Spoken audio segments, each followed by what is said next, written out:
우리의 삶에 진리는 변함이 없습니다.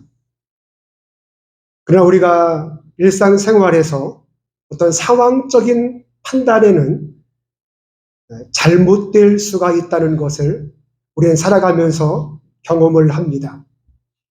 과거에는 그것이 옳다고 생각을 해서 그렇게 밀어붙였지만 시간이 지나고 나서 보니 그것만이 꼭 옳은 것은 아니었습니다. 학생 때 자기가 생각했던 기준이 늘 옳다고 생각을 하였지만 나중에 엄마가 되어보고 아빠가 되어보니 꼭 그것이 맞는 것은 아니었습니다. 성도 때의 삶은 이것이 옳다고 생각을 하고 그것이 진리라고 생각을 하였지만 목회자가 되고 나서 보니 꼭 그것만이 전부는 아니었을 수 있다는 것이죠. 우리가 생활을 하면서 진리에 대해서는 타협할 수 없지만 우리의 상황과 현실에 대해서는 가끔 이것에 대해서 돌아볼 수 있어야 합니다. 그래서 우리에게 필요한 것은 기준입니다. 내 마음에 어떠한 기준을 가지고 살아갈 것인가, 어떠한 판단의 기준을 가질 것인가에 대해서 우리는 매우 심각하게 고민을 해볼 필요가 있습니다. 그 중심에는 성경이 있어야 합니다.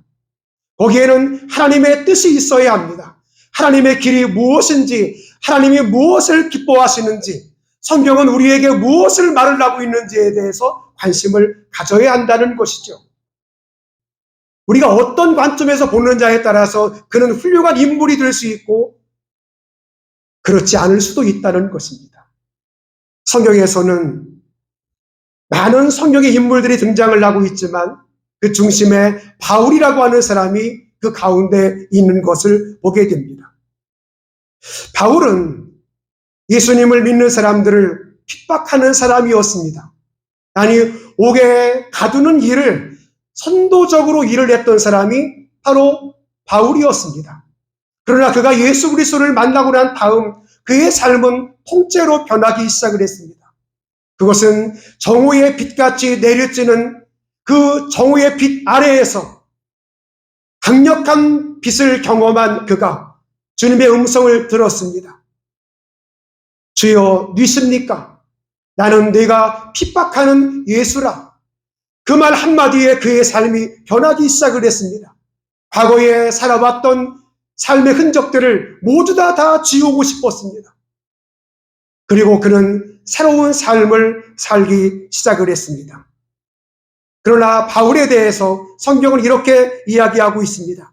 고린도후서 12장 7절을 보시게 되면 나는 하나님으로부터 엄청난 계시를 받게 되었다.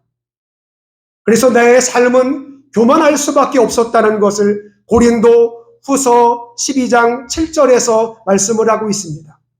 속도를 좀 줄일까요? 자기가 그렇게 교만할 수밖에 없었을 때 그는 이렇게 이야기합니다. 하나님께서 나에게 육체의 가시를 주었노라. 나는 그 육체의 가시를 없애달라고 하나님 앞에 3번을 기도하였으나 하나님께서는 나에게 응답 주시기를 내가 받은 은혜가 족하도다. 분명한 것은 그의 육체의 가시, 육체의 질병이 있었던 것을 성경은 이야기하고 있지만 그것을 치료해달라고 그렇게 하나님 앞에 기도했지만 하나님께서는 치료해 주시지 않으셨습니다. 어떤 사람들은 그것이 간질이 아니겠는가? 어떤 사람은 안질이 아니겠는가에 대해서 이야기하고 아니면 심장이 안 좋은 것이 아니겠는가? 또 어떤 사람은 두통이 심한 것은 아니겠는가? 분명한 것은 육체의 질병을 얻은 그가 하나님 앞에서 그 육체의 질병을 해서 놓이게 해달라고 그렇게 기도하였지만 하나님은 그 은혜대로 살으라고 말씀을 하셨습니다. 왜 그랬을까요? 그 가시 때문에 그는 하나님 앞에 더욱더 기도하는 사람이 되었기 때문입니다. 그러면 우리는 바울에 대해서 아니 하나님이 함께하는 사람이라면 하나님의 성령이 함께하는 사람이라면 그 병이 고쳐져야 할 것이 아니겠는가? 그러나 성경 어디에도 그의 병이 고쳐졌다는 이야기를 한 적이 없습니다. 우리는 엘리사를 잘 알고 있습니다. 그렇게 많은 병자들을 고쳤던 이 엘리사가 나중에 죽게 되는 것은 병에 걸려서 그가 죽게 되었습니다. 성경에 나사로라고 하는 이 사람, 그 사람이 이해가 되십니까? 거지의 삶을 살았던 그와 부자의 삶을 살았던 또 한 사람. 지금 이 땅에서의 삶은 볼 것이 없는 그런 인생이었지만 하나님 나라에서는 전혀 그렇지 않은 삶을 살아가고 있습니다.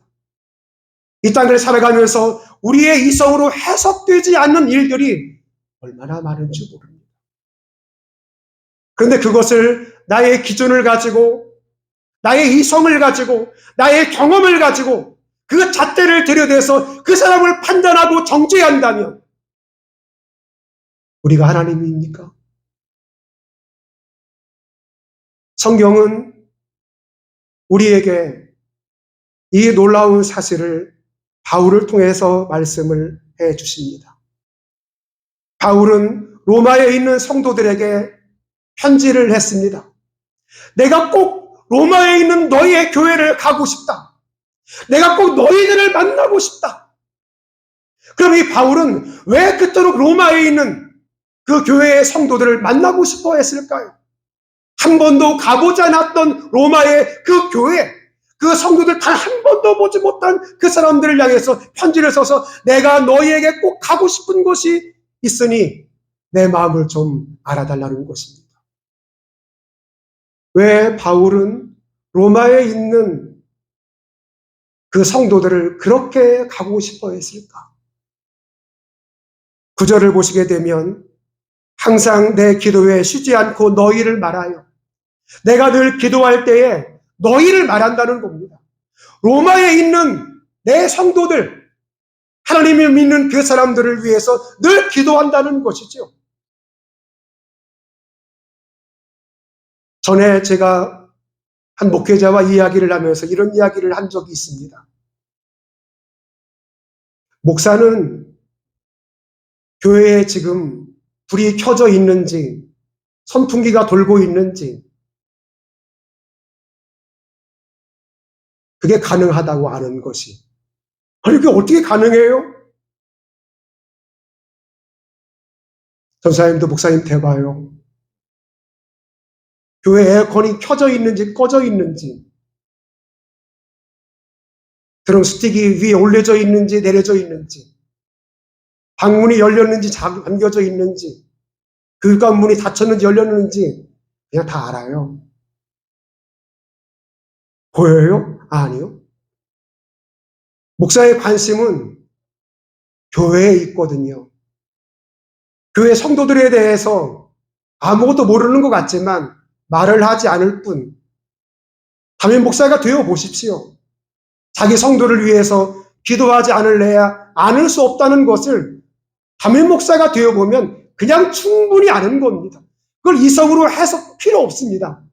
엄마가 되면 우리 애가 지금 어디에서 놀고 있는지를 다 알고 있잖아요. 똑같습니다. 당시 로마에 있는 사람들은 얼마나 타락했는지 모릅니다. 정치적으로 문제도 있을 수 있었지만 타락하고 부패하고 방종했던 로마라는 그 나라에 그리스도인이 살아가고 있는데 이 그리스도인들은 얼마나 정결한 삶을 살아가고 있는지, 얼마나 하나님 앞에 정직한 삶을 살아가고 있는지 이스라엘에 있는 바울이 로마에 있는 성도들을 위해서 늘 기도하니까 그들이 보인다는 것입니다. 그래서 내가 너희를 방문하고 싶다고 9절에 말씀을 하고 있습니다. 10절을 보면 하나님의 뜻 안에서 너희에게 나아갈 좋은 길 얻기를 구하노라. 좋은 길 얻기를, 유오도, 이것은 내가 여는 것이 아니라 하나님이 그 길을 열어주기를 바란다는 것입니다. 지금은 내가 여기에 있지만 내가 그 나라에 가는 것을 하나님께서 그 길을 열어주시기를 바란다는 것이죠. 늘 마음에 기도했던 그가 그 길이 열려지기를 하나님 앞에 기도하고 있는 것을 보게 됩니다. 그 이유는 간단합니다. 8절에 내가 하나님께 감사함은 너의 믿음이 온 세상에 전파됨이로다. 로마에 있는 너희들이 얼마나 진실하게 신앙생활을 하고 있는지, 얼마나 너희들이 성령이 충만한지, 말씀으로 살아가고 있는지, 그 로마에서 여기까지 소문이 난 것을 보면 너희들은 참 대단한 성도임이 틀림이 없다. 내가 너희를 꼭 방문하기를 바란다는 이 바울의 이 말씀을 눈여겨볼 필요가 있습니다. 11절을 보시면 내가 너희에게 꼭 방문하고 싶은 그 이유, 사랑 때문입니다. 어떤 신령한 은사를 너희에게 나누어 주어 너희를 견고하게 하려 함이라. 그러면 바울이 로마에 가고자 하는 본래의 뜻은 견고하게 하기 위해서입니다. 지금도 신앙생활을 잘 하고 있지만 그 신앙이 더 든든하게 다져지기를 바라서, 더 견고해지기를 바라서 올라가겠다는 겁니다. 더 굳센 믿음을 가지라고, 권면하기 위해서. 여러분,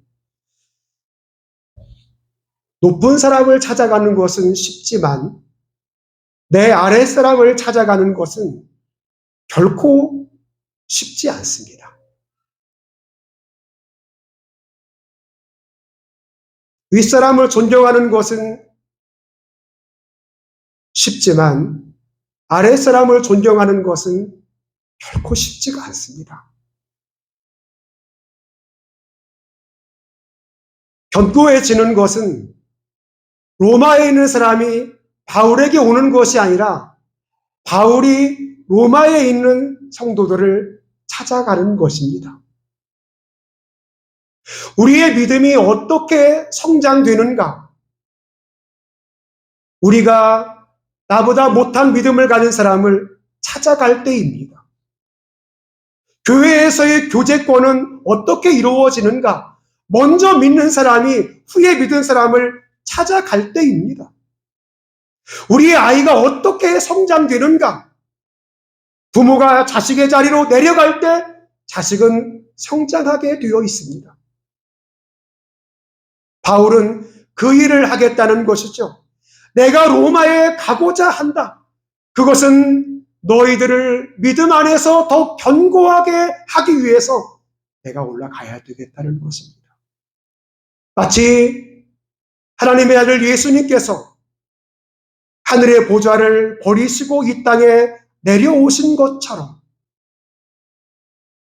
우리가 이 땅에서 해야 될 일은 낮은 자리로 내려가는 것이요, 나보다 못한 사람에게 손을 내미는 것이요, 그 자리에서 함께하는 것이라 할 수 있겠습니다. 12절을 보시게 되면 내가 너희 가운데 너희와 나의 믿음으로 말미암아 피차 안위함을 얻으려 함이로다. 내가 너희를 사랑해서 내가 올라갈 거야. 근데 너희의 믿음이 견고해지는 것은 당연한 거거든. 또 하나의 이유가 있어서 가는 거야. 그것은 너와 내가 함께 안위함을 받기 위해서지, 피차 안위함을 얻으려 함이로다. 나는 너희에게 격려를 받고 나는 너희를 격려하고 너희는 나를 위로하고 나는 너희를 위로하고.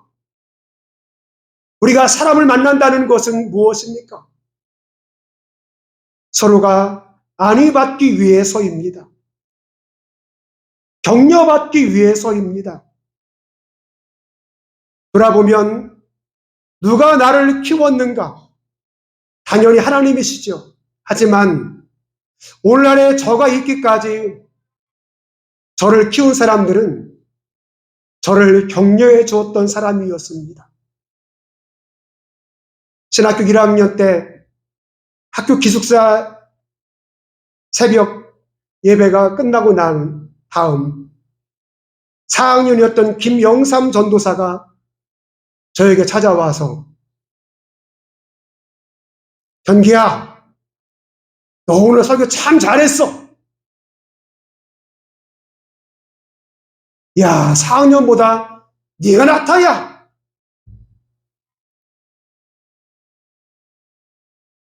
저는 그 충격적인 말을 들었을 때 제 가슴이 설레었습니다. 그래서 지금도 영삼이 전도사님을 잊을 수가 없습니다. 아무리 찾아봐도 그분이 어디서 목회하는지는 알 수 없지만 그때의 그 한마디 말입니다. 물론 그 이후에 설교 지적을 많이 해주셨지만 처음 저에게 던진 것은 설교 참 잘한다야. 4학년보다 낫다는 그 말 한마디가 설교에 자신감을 얻게 하였습니다. 여러분이 알다시피 저는 말을 많이 더듬는 사람이 아닙니까? 어릴 적에 제가 말을 하게 되면 동네에 있는 사람들이 잘 알아듣지를 못했습니다. 말을 하도 많이 더듬어서요. 신학교를 가라고 목사님이 말씀하실 때 저의 가장 큰 고민은 나처럼 말을 더듬는 사람이 어떻게 신학교를 갈 수 있을까? 사실 그것이었습니다. 그리고 더 많은 세월이 흘러서 지금 여러분들은 저의 말을 알아듣고 있는 것이 저에게는 큰 기적입니다. 홍해가 갈라지는 것도 기적이라고 이야기할 수 있고 하늘에서 만나가 내리는 것도 기적이라고 이야기할 수 있겠죠. 그러나 저에게는 더 큰 기적이 제가 하는 말씀을 여러분들이 알아듣고 있다고 하는 것입니다. 그리고 여기에 아멘으로 답을 하고 있다는 것이 제 인생의 가장 큰 기적이라고 누누이 말씀을 드리고 있습니다. 여러분이 설교자를 통해서 안위를 받는 것처럼 여러분이 설교를 듣는 그 모습을 보면서 저는 또다시 안위를 받습니다. 목회자의 힘은 어디에서 나오는가? 여러분에게 있습니다. 여러분의 신앙의 힘은 어디에 있습니까? 목회자의 설교에 있지 않습니까? 우리가 피차 서로 안위받는 그런 관계를 여러분이 인식하는 것처럼 바울이 로마에 가고자 하는 근본적인 이유는 피차 안위받고자 함이라 라고 말씀을 합니다. 다른 사람을 축복해주면, 다른 사람을 높여주면 내가 낮아지는 것 같으죠? 그렇죠, 여러분? 그래서 웬만하면 다른 사람을 까내리잖아요. 그러면 내가 높아질 것 같죠? 근데 그렇지 않더라고요. 다른 사람을 높여주면 나도 같이 올라가고, 다른 사람을 까내리면 똑같이 나도 그렇게 낮은 자리로 내려가게 되어 있습니다. 그건 어쩔 수 없는 진리 같습니다. 과거에는 비판하고 정죄하고 그럼 스스로 높아질 것 같은 느낌이 들었었는데 살아보니 그게 아니더라고요. 그때 우리는 어떻게 해야 되는가? 가만히 있는 거죠. 오해가 있어도 가만히 있는 게 낫죠. 말을 만들어내는 공장이 되는 것보다 가만히 있는 것이 훨씬 더 낫기 때문입니다. 목사가 몰라서 못하는 것도 있지만 알고도 행하지 않는 것들이 많습니다. 그것은 서로에게 덕이 되기 때문에, 서로에게 유익이 되기 때문인 거죠. 13절 읽고 마치겠습니다. 다른 이방인 중에서와 같이 열매를 맺게 함이로되 내가 로마에 가게 되면 열매가 맺힐 것이다. 내가 이방인 세계에 가서 복음을 전하게 될 때 그곳에서 열매가 맺혔던 것처럼 그곳에 가게 되면 전도의 열매가 있어지게 될 것을 바울은 말씀하고 있는 것입니다. 사랑은 묶어두는 것이 아닙니다. 사랑은 자유하게 해주는 겁니다.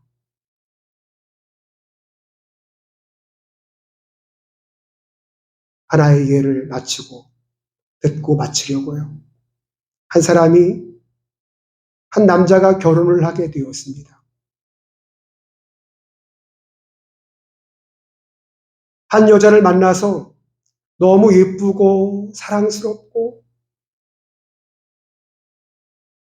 그래서 회사에 나갈 때 방문을 닫고 밖에서 문을 잠그고 나갔습니다. 내가 좋아하는 여자, 내가 사랑하는 여자 나만 봐야지. 다른 어떠한 놈도 봐서는 안 되지. 문을 걸어 잠그고 갔습니다. 그 아내가 너무 좋아했습니다. 야, 나를 끔찍히 사랑하는구나. 어쩜 내가 결혼을 참 잘한 거야. 이 정도로 나를 사랑하고 있다니. 또 한 사람이 결혼을 했습니다. 여보, 하루 종일 집에 있기 따분할 텐데 밖에 좀 나가요. 그리고 자기가 쓰던 카드를 주면서 가서 쇼핑도 하고 맛있는 것도 먹고 좀 자유롭게 좀 살아요. 카드를 주었습니다. 너무 좋았습니다. 그리고 펑펑펑 여기저기 카드를 긁어댔습니다. 한 달이 지나고 난 다음 카드 값을 보니까 이 카드 값은 내가 쓴 거지만 결혼을 했기 때문에 같이 내야 되는 거였습니다.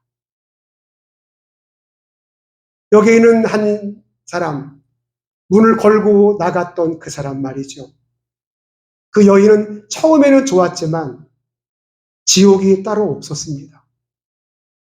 여기 있는 이 부부는 처음에는 모든 것을 다 소유한 것처럼 펑펑 쏟았지만 남편이 나를 이렇게 사랑하는구나.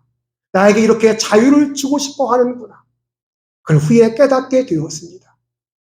여러분은 어떤 가정을 꿈꾸시겠습니까? 하나님 안에 살아간다는 것은 이와 같은 것입니다. 우리가 예수를 믿는다는 것은 우리를 옥죄기 위해서, 우리를 가두어 놓기 위해서 하나님께서 믿게 하는 것이 아니라 예수 안에서의 참된 자유를, 복음 안에서의 자유를 우리에게 주기 위해서입니다. 우리는 그 자유를 누려야 하는데 계속 방 안에 처박혀 있다면 내가 예수를 믿는 사람이지만 예수 믿는 사람의 티를 내지 않고